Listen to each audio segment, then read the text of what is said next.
Okay, so in case when we start with the goods or items, so when we enter into the export business, so there will be certain items which will be considered in the free trade.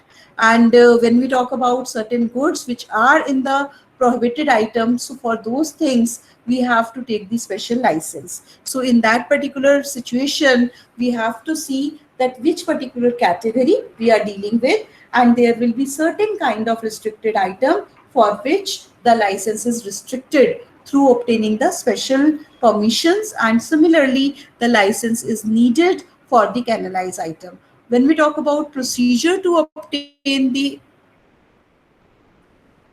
when we talk about the procedure to obtain the export license, then in that case the authority is Director General of Foreign Trade or any regional licensing authority. We have to apply for the export license to them, and after giving making an application in the prescribed form, giving the required documents, making the proper required fee for that, and if any particular license is required, then for that all the information is to be given, and from that DGFT will decide that whether the license is to be given in this particular area of transaction of goods or not. Then they are going to issue the export license.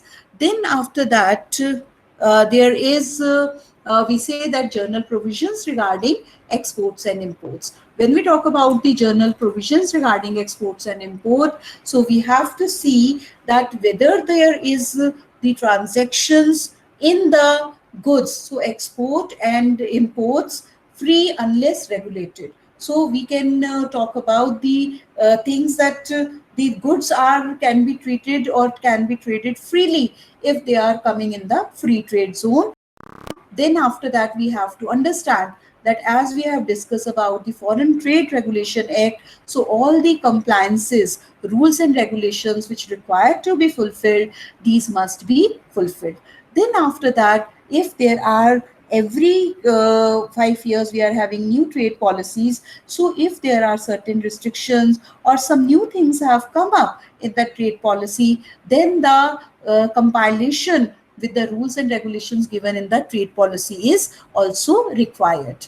Then after that, there are certain kind of exemption from policy and procedure. So there can be certain items where there can be duty exemption, certain items where the tax may not be imposed, or in certain things when the goods are imported as a raw material for the production of the goods which are going to be exported, so there are duty free items are allowed. So import duty is not imposed on those items. So what are the policies and procedures of exemption in those areas? We have to understand that. Then after that, there can be which are the countries with which we can freely trade, which are the country where there are certain restriction if we are sending goods to the different countries. तो उन जो goods हमारे यहाँ free trade में है, ऐसा तो नहीं है कि वो उन countries के अंदर there is a possibility of the certain kind of restriction. So we have to understand that there are no restriction in the other countries also. Then after that, there is requirement of transit facility. So this we have to understand that if there are certain kind of facilities are available where the goods can be moved through one country or the borders to the other country. So what are these policies? Then when we talk about the execution of bank guarantee and legal undertaking, तो ये aspect बहुत important role play करता है in terms of that, as we have already discussed, that whenever we are selling the goods to the person in another country or we are importing the goods from other country, so in that particular situation, whether the we know the person or not, so if we are regularly dealing with a company, already बहुत सालों से हम उनके साथ export import कर रहे हैं, so sometimes we can give the credit also. But otherwise, most of the time the payment is received in advance, and in that case the process through which we make the payment or receive the payment is execution of bank guarantee and legal undertaking. तो इस process में हम इसको letter of credit भी कहते हैं, जिसके अंदर we don't know the buyer और the person with whom we are dealing with और we are sending the goods. जैसे हमने बताया कि खाली गुड्स की कॉस्ट या मैन्युफैक्चरिंग कॉस्ट इन्वॉल्व नहीं होती, पूरा प्रोसेस और ट्रांसपोर्टेशन कॉस्ट बहुत ज्यादा हो जाती है। So in this situation the letter of credit, and if we talk about if we are doing certain online shopping or we are buying the goods online, तो आपने उसमें देखा होगा कि most of the goods there is the option is available to make the payment online beforehand. So there are lesser possibility of payment on cash on delivery. So when we choose that, so there are certainly generally the high price are there or some kind of penalties are being imposed, because if there is a product cost is of say 200 rupees and we have rejected the item and we have returned the item, we have refused to make the payment on cash when we receive the goods, so in that particular situation the other person again have to incur the cost of sending the goods back, so the transportation cost is involved.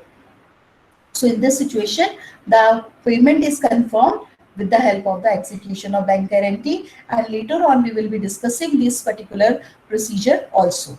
फिर उसके बाद free movement of export of goods says कि कुछ exports ऐसी goods होती है कि किसी पर्टिकुलर सिचुएशन के अंदर हमारा एक्सपोर्ट्स डिले नहीं होने चाहिए, if these are to be reached in a particular time period. So if किसी रेगुलेटरी प्रोविजन के अंदर हमने कोई बिल ठीक नहीं या उसका आईसी कोड नंबर सही नहीं दिया या इंपोर्टर का नाम या कोड लाइसेंस और उसमें आपके ऑर्डर में डिफर कर रहा है, तो वो unnecessarily in between legal formality के लिए रुक जाएगा। तो उस सिचुएशन के अंदर we will be suffering some losses, the goods might be rejected by the importer. So for the free movement of export goods we have to follow certain procedures. Sometimes the people generally hire take the help of the forwarding agents, those who are well versed with the complete system of sending the goods. उसके बाद export import samples जो होते हैं, these can be sent and the rules and regulation which governs the sample is again as per the export import policy. When we talk about the third party exports, so when export कौन कर सकता है, जिसके पास IC number होगा और जिसके पास licence होगा। तो अगर हमारे पास लाइसेंस नहीं है and we want to send the goods through the other parties, तो हम थर्ड पार्टी के थ्रू भी एक्सपोर्ट कर सकते हैं। उन गुड्स को जब हम गुड्स सपोज ए ने गुड्स प्रोड्यूस करी, मैन्युफैक्चर करी, बट उसके पास एक्सपोर्ट लाइसेंस नहीं है, उसने गुड्स बी को दे दी और बी ने वो गुड्स आगे दूसरी कंट्री में एक्सपोर्ट करी। पर जो ए ने गुड्स प्रोड्यूस करी फॉर द एक्सपोर्ट पर्पसेस, चाहे वो थर्ड पार्टी के थ्रू एक्सपोर्ट कर रहा है, बट दीज गुड्स और sale of these goods will be considered as deemed exports. तो इसको भी हम लेटर ऑन डिटेल में डिस्कस करेंगे। फिर उसके बाद पूरा क्लियरेंस प्रोसेस होता है कस्टम से, सारे हमें डॉक्यूमेंट्स अटैच करने पड़ते हैं, गुड्स की आइडेंटिफिकेशन होती है, इंस्पेक्शन होता है, गुड्स की कंप्लीट डिटेल्स होती हैं, वो सारा प्रोसेस हम इसमें लेटर स्टेज पे डिस्कस करेंगे। फिर उसके बाद इलेक्ट्रॉनिक डाटा इंटरचेंजेस की जितनी भी हमारी अब ट्रांजेक्शन्स हैं और जितना भी हमारा प्रोसेस है गुड्स को मूव करने का और डिफरेंट बॉटलनेक्स और डिफरेंट स्टेजेस को क्रॉस करने का, this can be done through the electronic data interchange as well. So in this case, this particular portal is open 24 hours, and if we wish to apply or give the application, so at any odd hours we also can give the application, and within a day or within 24 hours we get the response. So electronic portal पे भी हम अपना जो goods को हैं, and we'll discuss that there are around more than 100 electronic data exchanges which are working. So over a period of time or use of the technology, this particular electronic mode is being accepted by most of us. उसके बाद आ जाता है जब हम बात करते हैं एक्सपोर्ट्स की, सो फ्री एक्सपोर्ट्स के बाद हमारे पास आ जाता है denomination of export contract. When we talk about the denomination of export contract, तो हमारे एक्सपोर्ट कॉन्ट्रैक्ट की क्या वैल्यू है, तो उस वैल्यू के हिसाब से हमारा जो पूरा की पूरी वैल्यू ऑफ कॉन्ट्रैक्ट वो डिटरमिन होगी, उसके बेसिस पे हमारी ड्यूटी होगी। रियलाइजेशन ऑफ एक्सपोर्ट प्रोसीड, कि जो हमारा पैसा आएगा एक्सपोर्ट से वो हमारा एक्सपोर्ट हमारा किस तरह से उस पे रियलाइज होगा। Then after that there comes the export gifts. So when we talk about the export gifts, in this particular situation, if we want to send certain goods, so these cannot be given other than a selective items or selective money. So in that case, the permission is required that how, to what extent we can send the goods to the other country for the gift purposes, otherwise it is not allowed. Then when we talk about the export of spares, so in case of export of spare parts, etc., in this case, whether it is a plant, machinery, automobile, or any other goods, these can be exported up to 7.5% of FOB value, that is free on board value. If there are certain questions, so we can take up at later stage, right?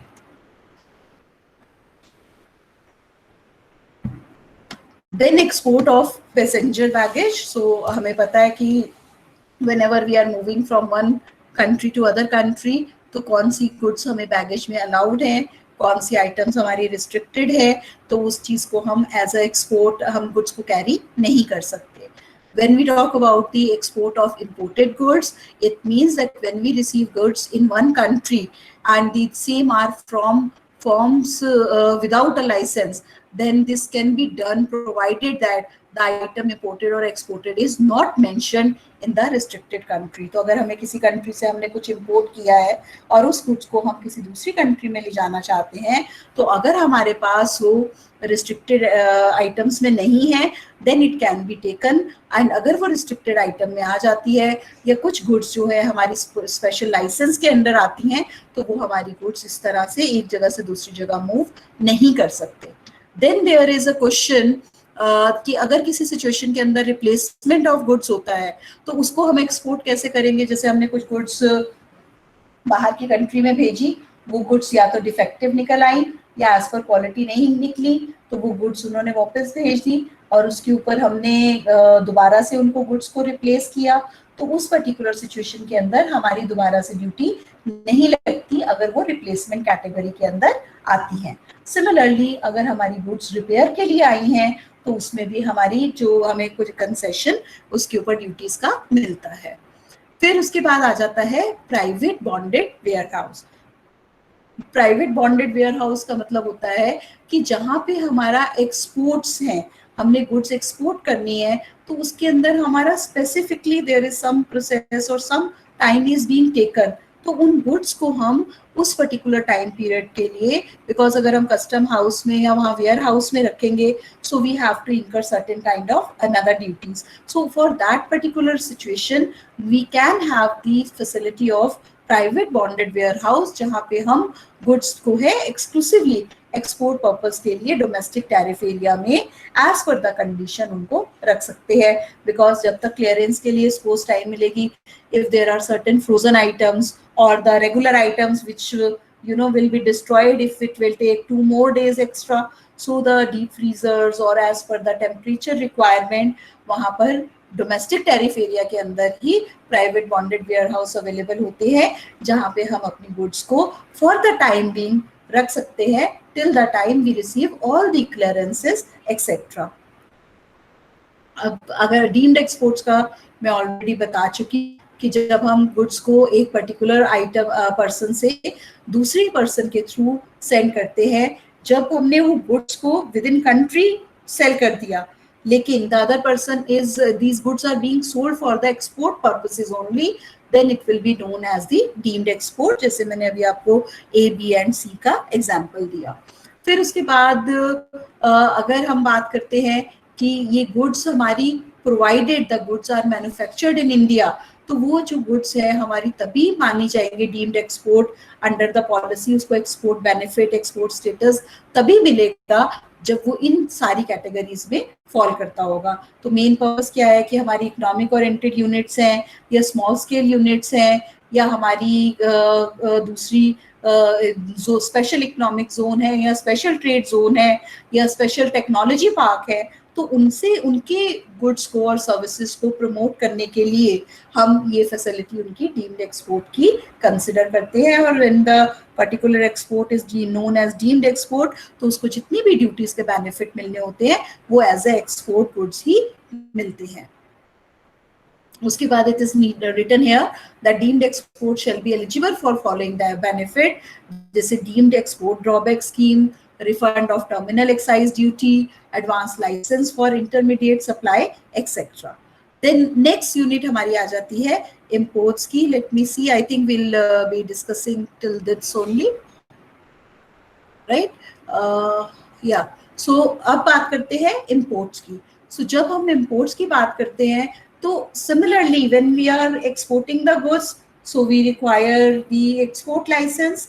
When we are importing the goods, तो वो goods हमारी free goods के अंदर आती हैं, restricted के अंदर आती है या canonized के आती हैं. We have to understand that. तो वो goods कौन सी हैं? Capital goods हैं, raw material है, components हैं, consumables हैं, इंस्ट्रूमेंट है या अदर गुड्स है. तो अगर वो फ्री ट्रेड में आती हैं तो बिना किसी रिस्ट्रिक्शन के कोई भी पर्सन उनको इंपोर्ट कर सकता है. लेकिन अगर उन गुड्स के लिए लाइसेंस की रिक्वायरमेंट है, तो जिसके पास लाइसेंस होगा उन गुड्स को इंपोर्ट करने का, वही उन गुड्स को इंपोर्ट कर सकता है. Similarly, when we talk about the second-hand goods, so all the second-hand goods shall be restricted for imports and may be imported as per the policy of EXIM policy, which is in force for the time being. फिर आ जाता है import on export basis. बहुत बार क्या होता है कि हम बहुत सारी चीजें जो है वो हम एक्सपोर्ट या कंस्ट्रक्शन ऑफ गुड्स के लिए या किसी इक्विपमेंट के अंदर यूज करने के लिए हम उसको इंपोर्ट करते हैं. तो उस पर्टिकुलर सिचुएशन में ये गुड्स जो हैं वो बिना लाइसेंस के अपने इंपोर्ट की जा सकती हैं, और देयर कैन बी अंडरटेकिंग और bank guarantee can be given to the custom authority for the same.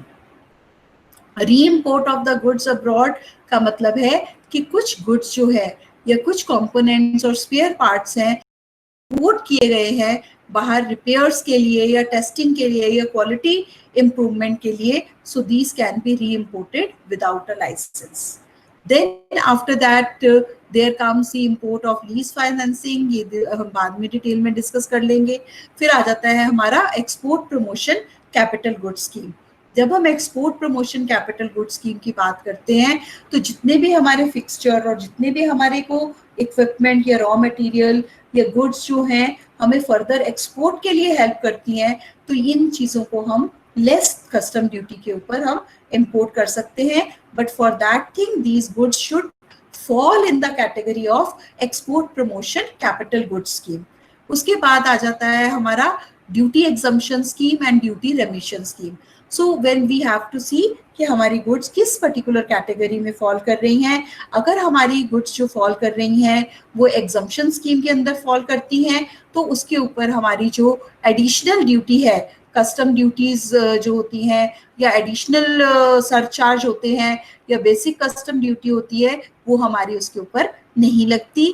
और अगर हमारी वो ड्यूटी रेमिशन स्कीम के अंडर फॉल करती हैं, रेमिशन मींस कि हमने पहले उनकी ड्यूटी पे कर दी और बाद में वो ड्यूटी हमें वापस मिल गई, तो उस केस में हमारी वी हैव टू सी कि वो हमारी किस कैटेगरी के अंदर फॉल करती है. तो ड्यूटी एग्जम्पशन स्कीम के अंदर और रेमिशन स्कीम के अंदर हमारी एग्जम्पशन स्कीम आ जाती है, जिसमें हमें ड्यूटी पे ही नहीं करनी, एग्जम्प्ट रहेगी.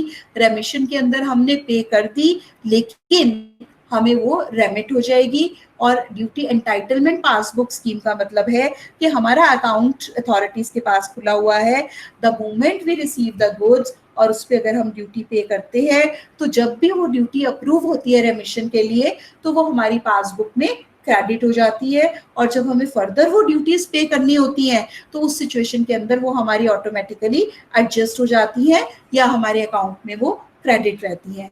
सिमिलरली अगर हमने इकोनॉमिक ओरिएंटेड यूनिट्स जो हैं या हमारी इकोनॉमिक प्रोसेसिंग जोन्स हैं या स्पेशल इकोनॉमिक जोन है, अगर इसके अंदर आती हैं, तो इनके ऊपर जो भी हमारी rules and policies in goods के साथ आती हैं वो इसके ऊपर अप्लाई होंगी, और ये गुड्स जो हमारी हैं रिस्ट्रिक्टेड या प्रोहिबिटेड आइटम्स में अप्लाई नहीं होनी चाहिए. राइट?